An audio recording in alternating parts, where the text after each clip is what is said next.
As teachers, our time is precious. We are always looking for ideas that are practical, realistic, and easy to use in a real classroom. So my aim is to help you create active, engaging, and meaningful lessons for every student. New content is added regularly, so subscribe if you'd like to know when the next resource is ready.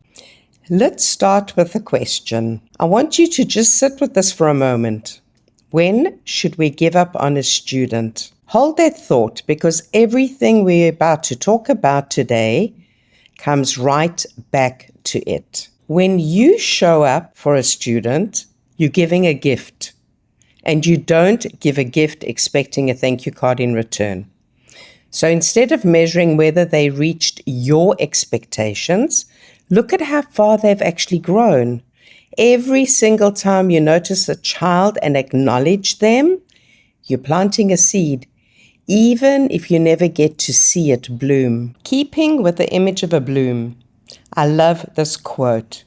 When a flower does not bloom, you fix the environment in which it grows, not the flower. The same is so true for us. When a student isn't succeeding, our job is to fix the environment in which they learn, not to fix the student. It's a small shift in our thinking, but it changes everything about how we respond. Now, lessons do need to be a challenge. That part really matters. But challenging student with intention isn't about making things hard for the sake of it. It's about setting clear, purposeful goals and giving them the right level of support and encouragement.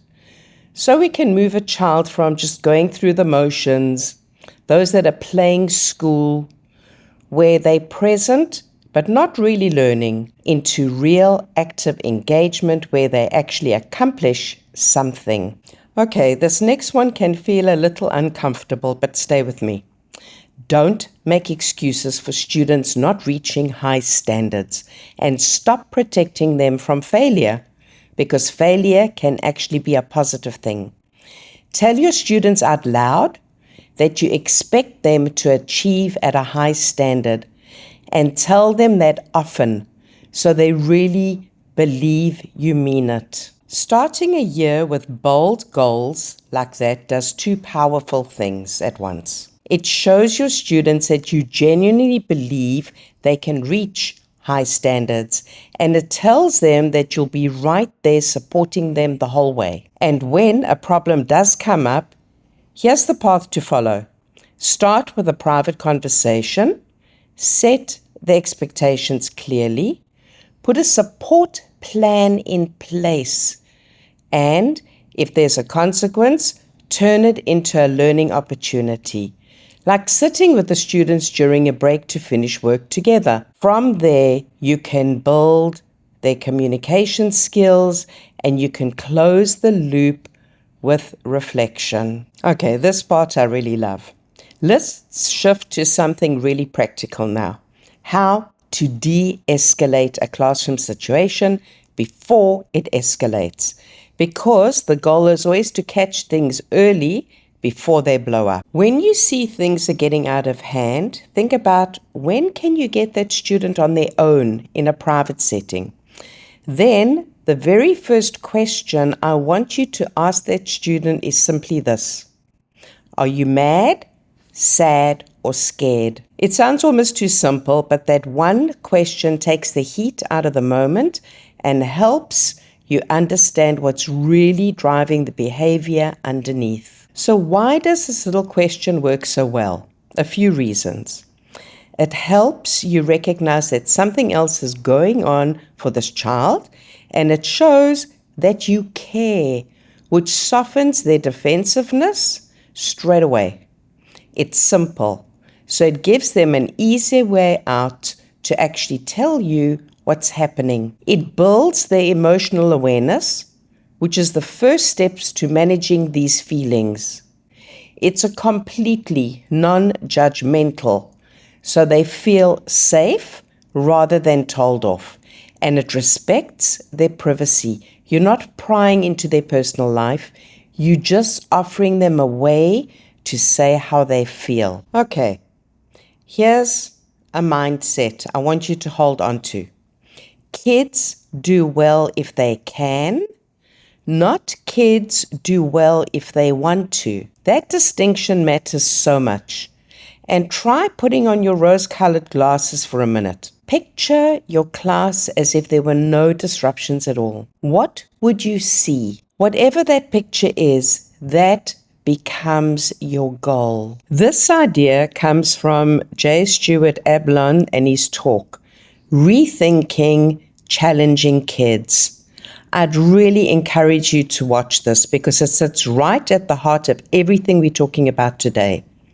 In the description below of this recording, I'll put the link for the TED Talk itself. Okay, this is great, but how about some practical suggestions you can use in your next lesson? First of all, keep your transitions constant so students get used to a routine and know what's coming.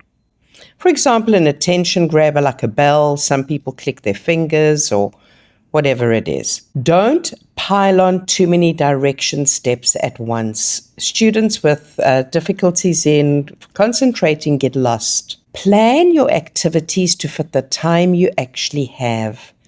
Because when the timing's off, this is exactly where kids drift off task and start to disrupt. Keep the pace fast but doable. Post the plan for the lesson so everyone knows what to expect. And offer praise to the students who are on task. Redirect the room by naming the positive behavior you want to see. And always have a challenge ready for your fast finishers. On an individual level, part of your job is to teach the actual skills. Problem solving, flexibility, frustration tolerance, because those don't always come naturally.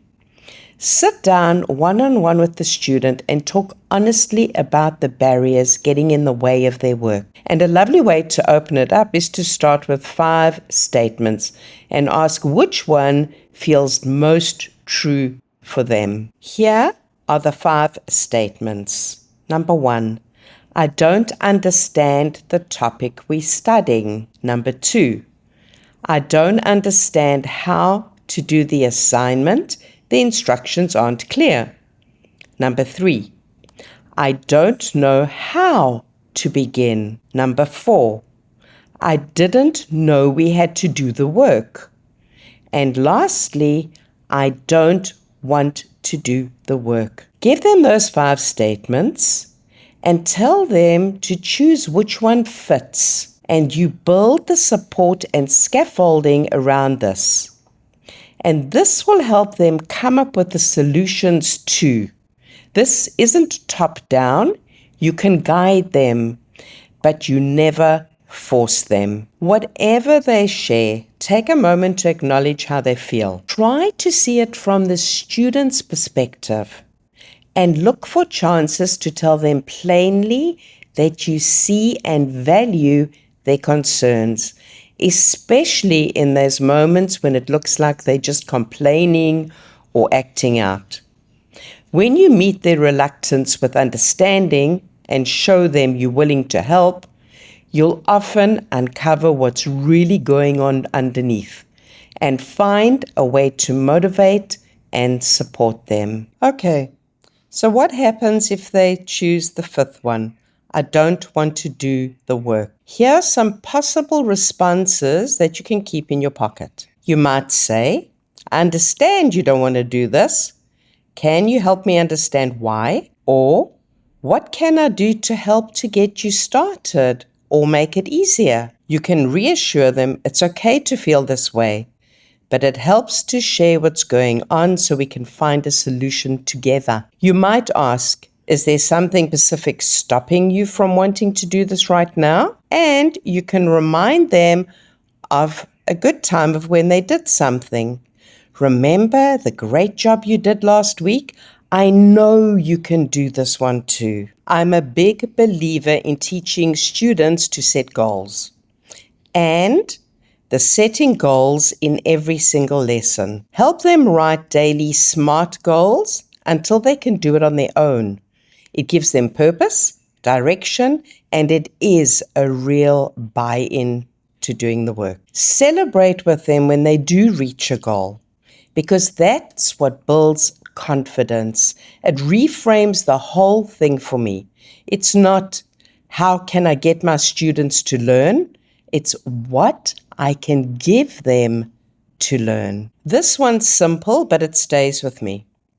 When we truly see our students as capable, when we genuinely believe they can, we build trust with them, and at the very same time, we help them start to trust themselves. We really need to take some time to get to know our students, to know their likes, their dislikes, their hobbies, their study habits, and the skills that they already bring with them. In the description below this video, you'll find a link to a form that you can fill out and update as you go along during the year. Plus, you'll find a link to a first day activity of getting to know your students. You can use it right away. Just as a side note to keep in the back of your mind, if you choose the road of punishment, the only thing you've really taught that child is what punishment feels like. So choose a dialogue instead and lean on your social emotional lessons to get them there. I mentioned this earlier, but I want to bring it back again. Ask yourself, how can I give my students an opportunity to learn? Not how can I get them to learn? Just flip it around in your mind.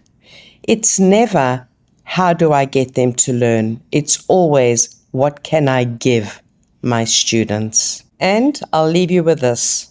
Aiming high benefits everyone. When you aim high and then scaffold down, you give every child a chance to go somewhere interesting. Kids will surprise you, I promise you that, because you truly never know who's going to reach up and take advantage of that high ceiling. Good luck, you've got this. So just go in there and enjoy what you're doing. If you think these ideas are helpful, give this video a like. Stay inspired. See you in the next one.